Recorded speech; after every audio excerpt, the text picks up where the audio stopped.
পায়না বাজার নৌকাটা ওপার থেকে যখন এপার আসে, যখন মাছ ধরি এই নৌকাটা আসছে, সেখান থেকে আমার দাদুর এক তরিকার ভাই লক্ষ্য করছে যে আমার দাদু নদীর পারে দাঁড়ায় আছে। সে তো আনন্দে আত্মহারা, তরিকার ভাইকে দেখছে। সেইখান নদীতে যখন নৌকাটা পারে ঘেঁষছে, ঘেঁষার আগে মাঝির ডাইকে বলতেছে, মাঝি ভুলেও কিন্তু আমার তরিকার ভাইয়ের কাছ থেকে টাকা নিস না। ওই গায়ে হচ্ছে আমার তরিকার ভাই,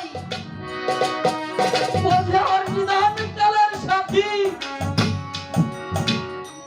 নাইবা বলতেছে, ভাই আপনি কিন্তু নৌকায় টাকা দেন না, কারণ এই নৌকায় আমার খাজনা দেওয়া আছে। এই নৌকাতে আমার জমা দেওয়া আছে। আমার যে সৎ পরিচিত মানুষ তারা এই নৌকায় আমার জমাই পার হবে। এত বড় সম্পদ হচ্ছে একজন তরিকার ভাই। তাই বাজান এই তরিকার ভাই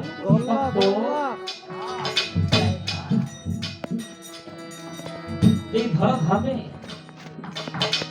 নিঃস্বার্থ ভালোবাসা বাসবে আবার ইব্রাহিম সত্তার ভক্তকে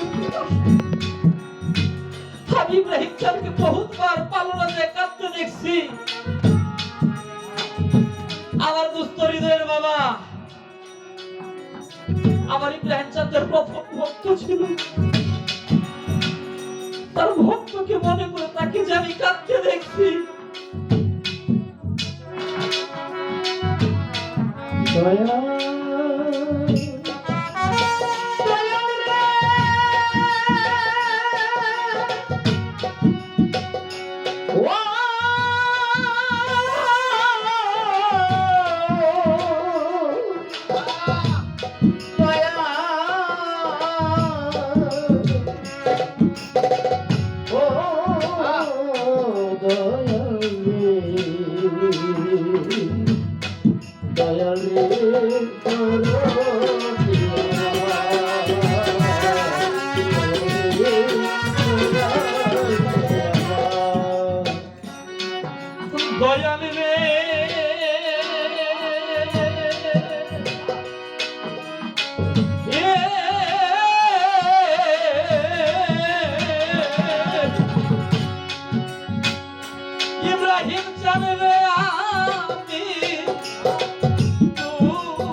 নায়িকা পিতা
পিতা মাতাকে হারিয়ে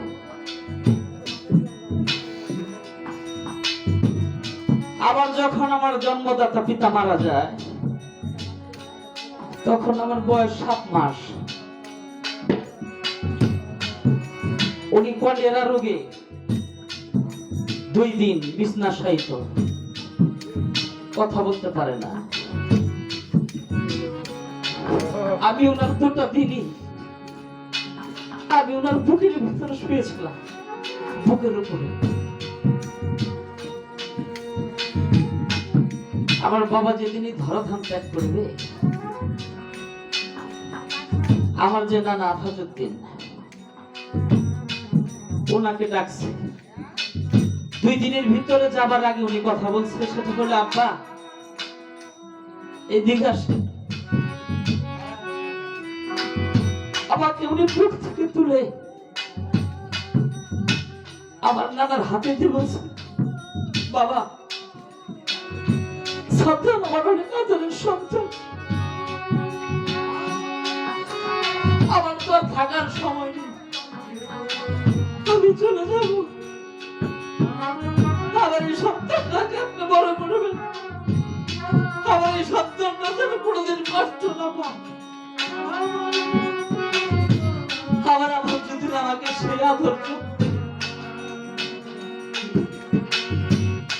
আদর ভালোবাসা বড় করছে। আমার মনে পড়ে আমার নানা যখন বৃদ্ধ হয়ে গেছে,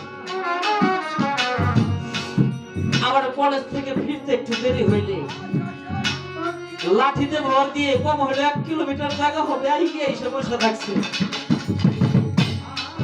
আর বলতাম, ভাই তুমি এত দূর আসছো, এত কষ্ট করে, ওই তোমার যাসার সময় হয়ে গেছে, আসতো না। আমার সেই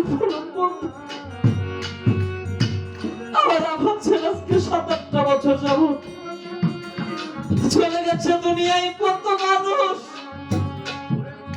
কত আমার আফাজনের সেই ভালোবাসার মানুষটা আর একটা বাজান করিয়ে নাই। দয়ালি রে,